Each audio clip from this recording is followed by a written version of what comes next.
DBT is my main one that I do, and yeah, it's something that I think is really interesting and really helpful for a lot of people. Yeah. I've tried out some of the skills as well myself, so that's part of DBT. Like the therapist has to be aware of themselves as well, and they have to.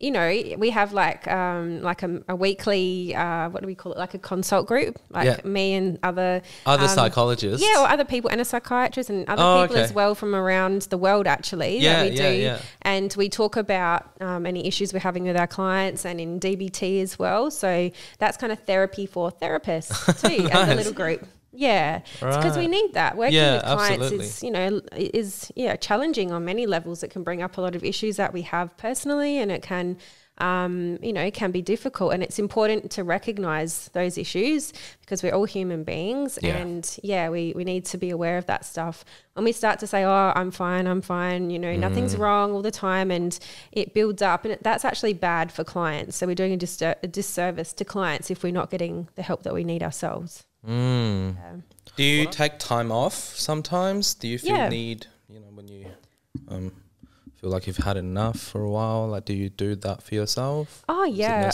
Well, I'm getting better at it, I think. I try to now. Well, I mean, it's hard. It is hard when you're actually running the entity yourself. Yeah, definitely. That's the other thing. So that's like a business. So that has to keep kind of moving forward, but the clinical work is equally as important. So, but you've got to take time off. I've got some nice breaks scheduled this year. I've got some people coming up to see me this year, quite a few people. Yeah. Yes. So, it's going to be, a lot of fun times, I think, this year in Darwin. I think scheduling holidays is really important as well. Yeah. What's, when you mentioned... Something you mentioned interesting. Yeah. Acceptance and commitment therapy. What's that? That's like a mindfulness-based therapy. Yeah. So that's around accepting what's going on for you, okay? Is it accepting or accepting?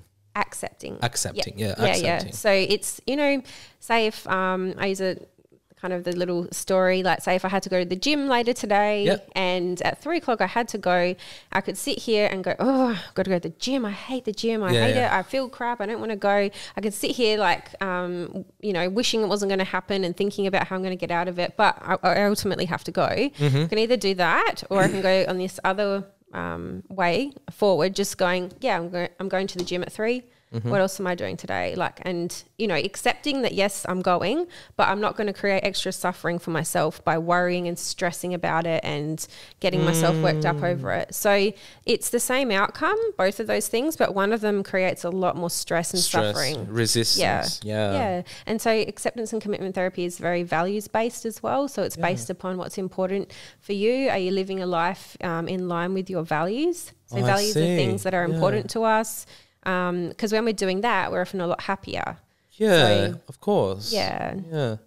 And do more young people go through that or mixture of ages? You can use a mixture of therapy sometimes. But I guess, I don't know, everyone, people are open to parts of it, I guess. Some therapies resonate more with some people than others. So, if someone's not really interested in that type of approach, then we try a different one.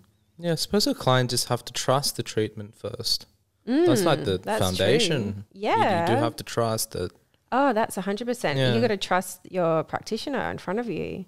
Yeah. You've got to feel comfortable. You have to, you can't talk about anything or make any progress if you don't feel comfortable. Yeah. So have you had any people come in and they're not really buying the therapy, or they're not really convinced with that? I suppose that's like a mental barrier itself. Yeah, of course. Like people ask questions and, they'll say if it's not working, or they'll say that they didn't really like that approach or they didn't get it or something. Yeah, they'll say that, and that's fine. People who might have actually gone through quite a lot of therapy, they'll know straight away. They're like, nah, don't like that therapy. Oh, I see. Don't want to do that. Yeah. Doesn't work for me. Yeah. So that's fine.